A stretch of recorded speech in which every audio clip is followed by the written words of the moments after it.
What is up, guys? Play Rough Slurpuff doing one of these videos again, how to use a Pokemon in the Dream Team playthrough, or what I like to call it, the Pokemon Master Challenge. How to use a Pokemon. I haven't done one of these videos in several months, mainly because when I found out that they were making a Pokemon Switch game, I was hearing a lot of rumors that the game might be switched up a lot, so I was like, you know what?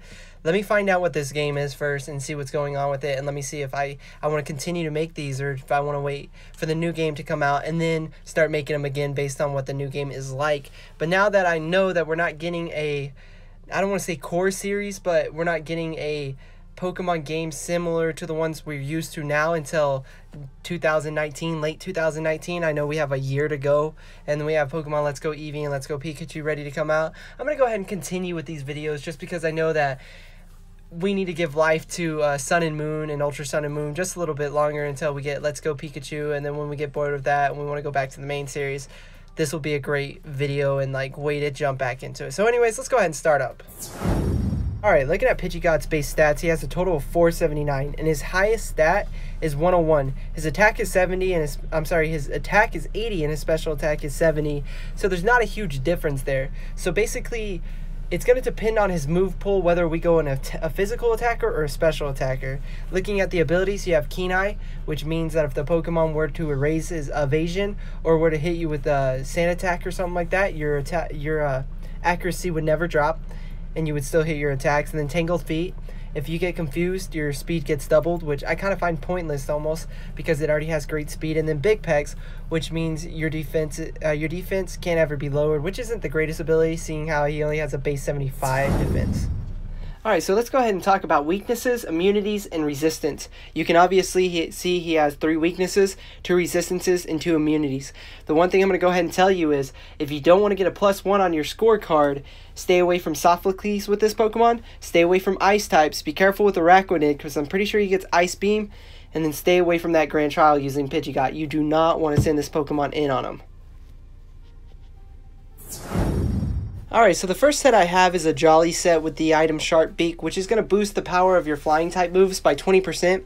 You have Aerial Ace with base 60 power, can never miss, so it's kind of paired up with Keen Eye, kind of nice. Then you have Quick Attack, base 40, it's stab boosted because it's normal. And then you got Agility, just in case you want to run more speed on your team because you want to really utilize the fact that Pidgey has a lot of speed.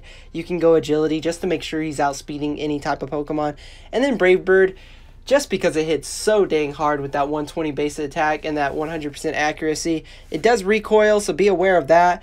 But with Sharp Beak, it's going to get boosted, and it's also stab boosted. And having Jolly minus your special attack and plus speed means you're going to hit Brave Bird first. So the second set I have, I kind of want to utilize Big Pecs, just in case you get a hidden ability Pidgey. And you're like, you know what, I want to go a defensive set Pidgey for whatever reason, then go ahead. I mean, you can give it a Citrus Berry. That way, if its HP drops below, I believe is 25%, quote me if I'm wrong, he'll eat the Citrus Berry and then replenish some of that health. I gave him an Impish Nature, which is going to minus special attack and plus its defensive stat. And then I gave him Aerial Ace and Quick Attack again. And I also gave him U-Turn. U-Turn is a bug type move that allows you to hit and then switch out your Pokemon. Since you're using this Pokemon as a defensive Pokemon, I figured if you're going against a Pokemon you know you're not going to win against, you're going to be faster with that base 101 speed. You can go ahead and hit U-Turn and switch right out of there. And then also you have the Feather Dance, which is going to lower the opponent's Pokemon's attack stat by 2. So that helps your defensive stat as well. Alright, so the next 2 sets I have is another set. This one's an Adamant set this time, boosting its physical attack, minusing its special attack. I'm giving it the item Expert Belt, which is an item if you give it to a Pokemon, any super effective hit is going to get a boost of 20%.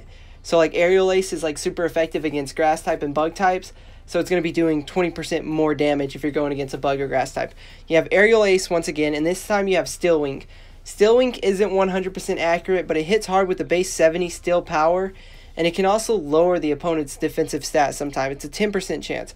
You also have Whirlwind. I feel like Whirlwind's kind of underutilized, but it's kind of great if you're going against a trainer or an elite member and you're going against a Pokemon that you don't feel like you're going to be good against. You can always Whirlwind him out, and then U-turn yourself out as well after you do it. And like I said, I explained what U-turn is. It's believe it's base 80 power bug type move that allows you to hit and then return your Pokemon and switch out. Alright, let's say you already have an Adamant user, a Jolly user, and an Impish user, and you're looking for a modest or timid Pokemon. This is actually a great set to run, and it's actually one of my favorite sets because it just utilizes Pidgey in a very weird way. And it's not very uncommon. A lot of people use this with Mega Pidgeot. So this time I went with the item Sharp Beak to boost the power of flying type moves again, 20%. This time I went with the ability Keen Eye again because I feel like it's the best out of the 3 that he gets.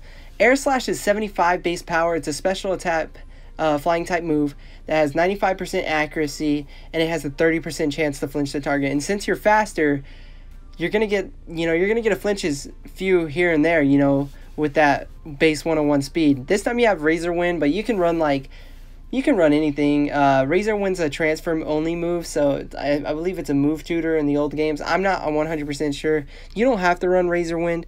You can run like Uproar or any hidden powers or anything that you feel is like a special type attack move. You could even run Brave Bird on this if you wanted, just to utilize its physical attack stat. And then you have Rain Dance. And the only reason I put Rain Dance on here is because with the Pokemon Master Challenge, you always have to have one status type move on each of your Pokemon. And Rain Dance is going to help Hurricane. Hurricane is a move that is 110 base power. It's a flying type move, so it's going to be stab boosted, and it's going to get a 20% boost by that Sharp Beak. And it has 70 base accuracy, but in the rain, it's not going to miss. In the rain, it will always hit. And it has a 30% chance to confuse the target, which to me, that is a lot of benefits. Because think about it. You have Air Slash, 30% chance to flinch. And then you have Hurricane, which has a 30% chance to confuse. And you have that high base speed. So, I don't know. This has to be my favorite Pidgey set that I have, even though its special attack is 10 lower than its physical attack. Alright guys, that's the 4 movesets that I have for Pidgey. If you're planning on getting a Pidgey and then trading it over to your own game and then hatching it and doing the Pokemon Master Challenge with it, those are sets that I would run on mine. Now you can always mix and match these sets and come up with your own unique sets. And if you do, leave them in the comments below. Let me know if this is your favorite Pokemon. If you're new to the channel, subscribe and like this video, guys. You have a wonderful day. I will see you guys in the next video. Peace out.